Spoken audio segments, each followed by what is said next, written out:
Bonjour, je suis heureuse aujourd'hui de vous amener avec moi sur un des chemins qui est cher à mon cœur. C'est celui de la Sainte-Baume, d'un massif sacré, d'une montagne sacrée.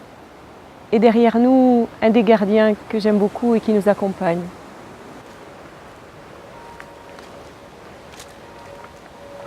Après la rencontre avec le gardien, je vais t'amener près d'une fontaine qui se trouve juste derrière le bosquet. C'est une fontaine avec une eau très pure, une fontaine en pierre.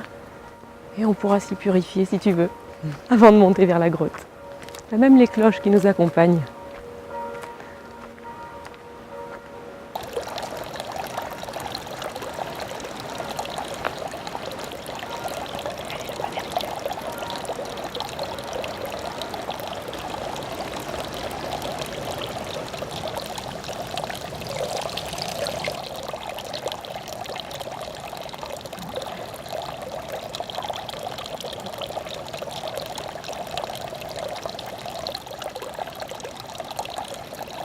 Émouvant de penser que depuis des siècles, il y a des gens qui montent comme ça, plein de foi, plein de recueillement et qui s'arrêtent à la même fontaine.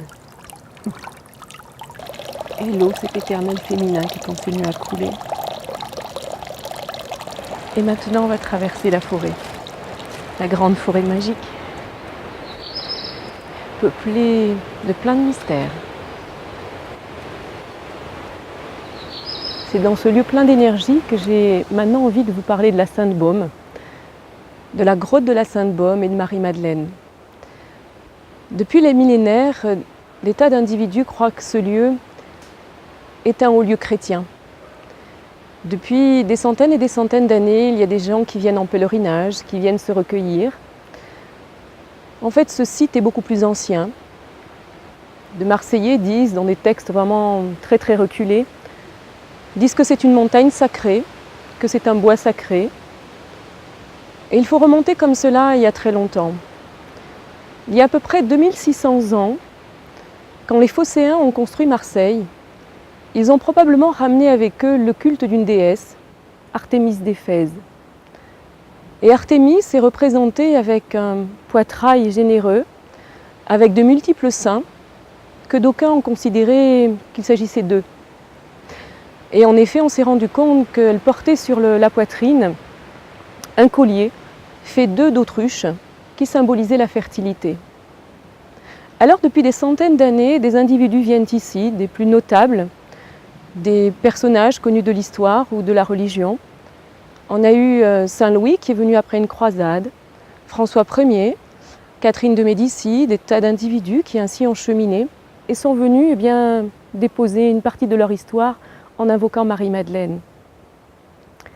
Et ce qui me parle en ce lieu, c'est de remonter donc il y a très très longtemps, au niveau de cette déesse qui a imprégné les lieux et le mystère de ces lieux. Cette déesse qui, bien au-delà de Marie-Madeleine, est dépositaire d'énergie de vie, de fertilité, de fécondité. On a découvert ainsi qu'au Moyen-Âge, les personnages qui montaient ici se recueillir venaient avec des reliquaires et comme par hasard en forme d'œufs. Ces reliquaires étaient gravés, étaient sculptés et à l'intérieur de ces reliquaires, on trouvait des petits personnages en papier qui étaient là et comme par hasard, invoqués ou déposés pour que Marie-Madeleine puisse accompagner chacun, à commencer par les jeunes filles à marier et les femmes pour qu'elles puissent être fécondes et fertiles. Un lien qui se fait mais d'instinct entre une Marie-Madeleine et une grande déesse honorée pendant des millénaires en ces lieux, une grande déesse qui était là pour honorer la fertilité et la fécondité. Alors au-delà de ce que l'on peut imaginer, au-delà du culte chrétien, il y a une énergie tout autre qui est là et qui vient faire chair à mon cœur puisque je me dis que quelque part, ce féminin depuis la nuit des temps, il continue à perdurer encore et encore, sous couvert parfois de religion, sous couvert parfois de mascarade, mais il est toujours là et bel et bien vivant. Alors je suis heureuse de vous amener dans ces lieux-là pour vous parler de ce qui me fait pétiller depuis si longtemps.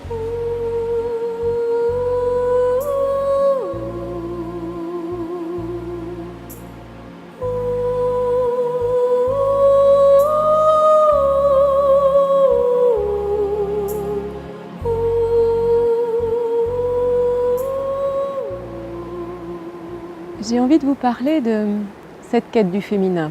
Pourquoi cette quête qui m'anime depuis des années maintenant? Eh bien pour ça, il faut revenir un petit peu à mon histoire